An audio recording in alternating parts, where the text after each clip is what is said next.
ಸ್ನೇಹಿತರೆ ಎಲ್ರಿಗೂ ನಮಸ್ಕಾರ. ರಾಮೇಶ್ವರಂ ಈ ಜಾಗ ಹಿಂದೂಗಳ ಪುಣ್ಯಭೂಮಿ. ಅಷ್ಟೇ ಅಲ್ಲದೆ ರಾಮಾಯಣ ನಡೆದಿರೋದಕ್ಕೆ ಯಥೇಚ್ಛವಾಗಿ ಸಾಕ್ಷಿ ಸಿಗುವಂತ ಜಾಗ ಅಂದ್ರೆ ಅದು ರಾಮೇಶ್ವರಂ. ನೀವೇನಾದ್ರೂ ರಾಮೇಶ್ವರಂಗೆ ಹೋಗೋ ಪ್ಲಾನ್ ಇದ್ರೆ ಈ ವಿಡಿಯೋ ನಿಮ್ಗೆ ಹೆಲ್ಪ್ ಆಗ್ಬೋದು ಅಂತ ಅನ್ಕೊಂತೀನಿ. ಈ ವಿಡಿಯೋದಲ್ಲಿ ರಾಮೇಶ್ವರಂನಲ್ಲಿರುವಂತಹ ಪ್ರತಿಯೊಂದು ಪುಣ್ಯಕ್ಷೇತ್ರಗಳ ಬಗ್ಗೆ ಕಂಪ್ಲೀಟ್ ಡೀಟೇಲ್ಸ್ ಕೊಡ್ತೀನಿ.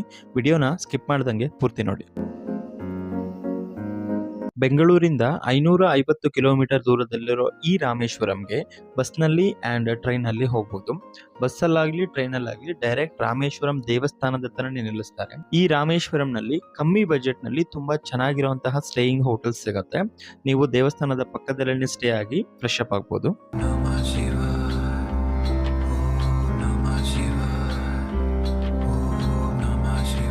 ರಾಮೇಶ್ವರಂಗೆ ಹೋಗ್ಬೇಕಾದ್ರೆ ನಮಗೆ ಮೊದಲು ಸಿಗುವಂತ ಜಾಗನೇ ಪಂಬನ್ ಬ್ರಿಡ್ಜ್. ರಾಮೇಶ್ವರಂ ಡಿಸ್ಟಿಕ್ ಒಂದು ದ್ವೀಪವಾಗಿದೆ. ತಮಿಳುನಾಡಿನಿಂದ ರಾಮೇಶ್ವರಂಗೆ ಕನೆಕ್ಟ್ ಆಗೋಕೆ ಒಂದು ಬ್ರಿಡ್ಜ್ ಅನ್ನ ಮಾಡಿದ್ದಾರೆ. ಆ ಬ್ರಿಡ್ಜ್ ಹೆಸರೇ ಪಂಬನ್ ಬ್ರಿಡ್ಜ್. ಇದು 2.2 ಕಿಲೋಮೀಟರ್ ಉದ್ದ ಇದ್ದು ಇಂಡಿಯಾದಲ್ಲೇ ಅತಿ ಉದ್ದವಾದ ಬ್ರಿಡ್ಜ್ ಅನ್ನೋ ಹೆಸರು ಇದೆ.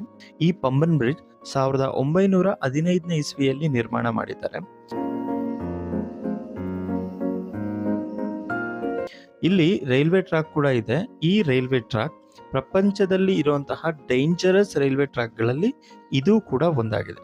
ರಾಮೇಶ್ವರಂಗೆ ಬರೋರು ಇಲ್ಲಿ ನಿಲ್ಲಿಸಿ ಇಲ್ಲಿಂದ ಬ್ರಿಡ್ಜ್ನಾಗ್ಲಿ ಹಾಗೆ ಪ್ರಕೃತಿನಾಗ್ಲಿ ನೋಡಿ ಖುಷಿ ಪಡ್ತಾರೆ ಅಂತಾನೆ ಹೇಳ್ಬೋದು.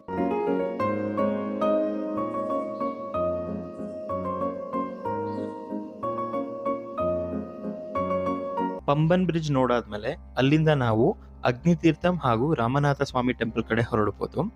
ಅಗ್ನಿತೀರ್ಥಂನಲ್ಲಿ ಮುಳುಗಿ ನಮ್ಮ ಪಾಪನೆಲ್ಲ ಕಳ್ಕೊಂಡು ನಾವು ರಾಮನಾಥ ಸ್ವಾಮಿ ದರ್ಶನಕ್ಕೆ ಹೊರಡಬಹುದು.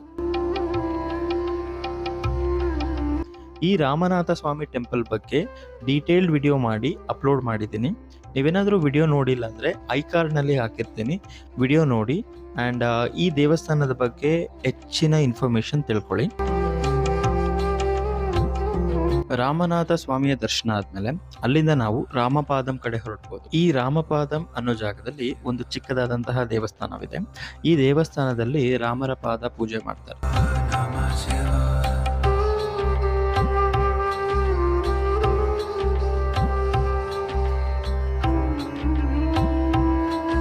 ಇಲ್ಲಿನ ಜನರು ಹೇಳೋ ಪ್ರಕಾರ ಸೀತೆಯನ್ನು ಹುಡ್ಕೊಂಡು ಶ್ರೀರಾಮನು ಈ ಕಡೆ ಬಂದಾಗ ರಾಮೇಶ್ವರಂನಲ್ಲಿ ಇದ್ದಂತಹ ಅತಿ ಎತ್ತರವಾದ ಜಾಗ ಅಂದ್ರೆ ಅದು ಈ ರಾಮಪಾದಂ. ಇಲ್ಲಿಂದ ನಿಂತು ನೋಡಿದಾಗ ಶ್ರೀರಾಮನಿಗೆ ಶ್ರೀಲಂಕಾದ ದಡ ಕಾಣಿಸ್ತು ಅನ್ನೋ ಮಾಹಿತಿ ಇದೆ.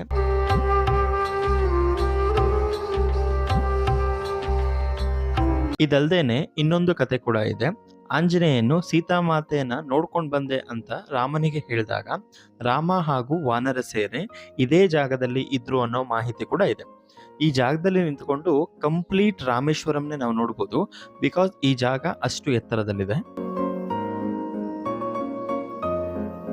ರಾಮಪಾದಂ ನೋಡಾದ್ಮೇಲೆ ಅಲ್ಲಿಂದ ನಾವು ಪಂಚಮುಖಿ ಆಂಜನೇಯ ದೇವಸ್ಥಾನದ ಕಡೆ ಹೊರಟ್ವಿ.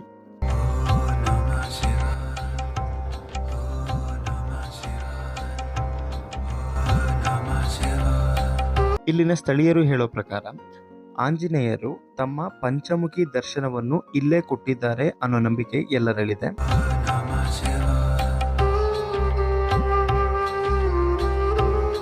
ಈ ದೇವಸ್ಥಾನದಲ್ಲಿ ಪಂಚಮುಖಿ ಆಂಜನೇಯ ಅಲ್ಲದೆ ಮತ್ತೊಂದು ವಿಶೇಷ ಇದೆ.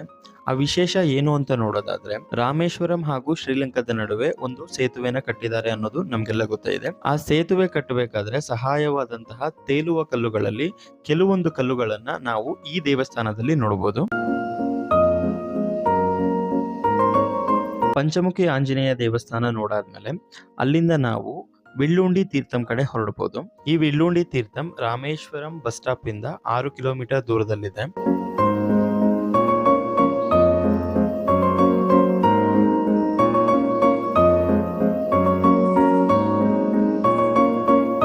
ಈ ಜಾಗದ ಮೂಲಕತೆ ಪ್ರಕಾರ ಶ್ರೀರಾಮನು ಸೀತಾಮಾತೆಯನ್ನು ಮರಳಿ ಕರ್ಕೊಂಡು ಬರಬೇಕಾದ್ರೆ ಸೀತಾಮಾತೆಗೆ ಬಾಯಾರಿಕೆಯಾದಾಗ ಶ್ರೀರಾಮನು ತನ್ನ ಬಾಣವನ್ನು ಬಿಟ್ಟು ನೀರನ್ನು ತೆಗೆದು ಸೀತಾಮಾತೆಗೆ ಬಾಯಾರಿಕೆ ನೀಗಿಸ್ತಾರೆ.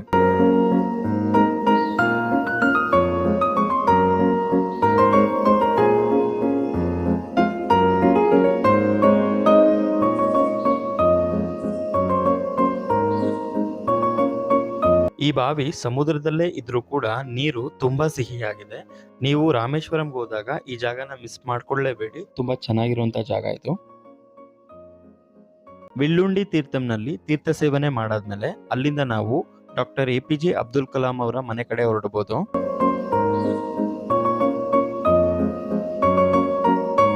ಸ್ನೇಹಿತರೆ, ನೀವೇನ್ ನೋಡ್ತಾ ಇದ್ದೀರಾ, ಇದೇ ಜಾಗದಲ್ಲಿ ಅಬ್ದುಲ್ ಕಲಾಂ ಅವರು ಹುಟ್ಟಿದ್ದು. ಈ ಜಾಗದಲ್ಲಿ ಮುಂಚೆ ಒಂದು ಗುಡಿಸಲಿತ್ತು. ಆದ್ರೆ 2010ನೇ ಇಸ್ವಿಯಲ್ಲಿ ಅಬ್ದುಲ್ ಕಲಾಂ ಅವರು ಅವರ ಸ್ವಂತ ದುಡ್ಡಿಂದ ಈ ಮನೆನ ಕಟ್ಟಿಸಿದ್ದಾರೆ. ಈ ಮನೆಯಲ್ಲಿ ಫಸ್ಟ್ ಫ್ಲೋರ್ ಅಲ್ಲಿ ಅವ್ರ ಚೈಲ್ಡ್ಹುಡ್ ಇಂದ ಹಿಡಿದು ಪ್ರತಿಯೊಂದು ಮೆಮೊರಿನೇ ಇಟ್ಟಿದ್ದಾರೆ. ಅವ್ರ ಸ್ಕೂಲ್ ಲೈಫ್ ಇಂದ ಬಂದಂತಹ ಎಲ್ಲಾ ಪ್ರಶಸ್ತಿಗಳು ಇಲ್ಲಿ ನಾವು ನೋಡಬಹುದು. ಸದ್ಯಕ್ಕೆ ಈ ಮನೆನ ಅವರ ಬ್ರದರ್ ಮೇಂಟೈನ್ ಮಾಡ್ತಾ ಇದ್ದಾರೆ. ಇಲ್ಲಿ ಎಂಟ್ರೆನ್ಸ್ ಫೀಸ್ ಅಂತ ಏನೂ ಇರೋದಿಲ್ಲ. ನೀವೇನಾದ್ರೂ ರಾಮೇಶ್ವರಂಗೆ ಬಂದ್ರೆ ಈ ಜಾಗನ ಮಿಸ್ ಮಾಡ್ಕೊಂಡ್ಲೇಬೇಡಿ. ಬಿಕಾಸ್ ಇಂಥ ದೊಡ್ಡ ಲೆಜೆಂಡ್ ಮನೆನ ನಾವು ನೋಡ್ತೀವಿ ಅನ್ನೋದೇ ಪುಣ್ಯ ಅಂತ ಹೇಳ್ಬೋದು.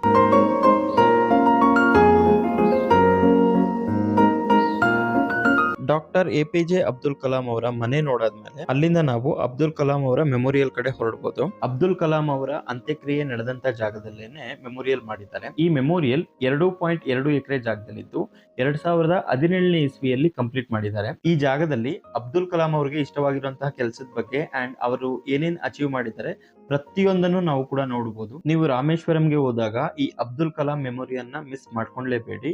ಬಿಕಾಸ್ ಅಬ್ದುಲ್ ಕಲಾಂ ಅವರ ಬಗ್ಗೆ ಪ್ರತಿಯೊಂದು ಇನ್ಫಾರ್ಮೇಶನ್ ನ ಈ ಮೆಮೋರಿಯಲ್ ಅಲ್ಲಿ ತೋರಿಸ್ಕೊಟ್ಟಿದ್ದಾರೆ. ನಾವು ಎಲ್ಲಾನು ನೋಡಿ ಅವ್ರ ಬಗ್ಗೆ ಎಲ್ಲವನ್ನು ಕೂಡ ತಿಳ್ಕೊಬಹುದು.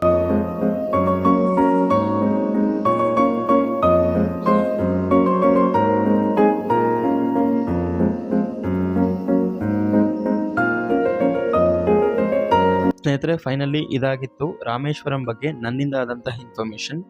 ವಿಡಿಯೋ ಇಷ್ಟ ಆಗಿದ್ರೆ ಲೈಕ್ ಮಾಡಿ ಅಂಡ್ ಇಷ್ಟ ಆಗಿಲ್ಲ ಅಂದ್ರೆ ಡಿಸ್ಲೈಕ್ ಮಾಡಿ. ವಿಡಿಯೋನ ಕೊನೆವರೆಗೂ ನೋಡಿದ್ದಕ್ಕೆ ಧನ್ಯವಾದ.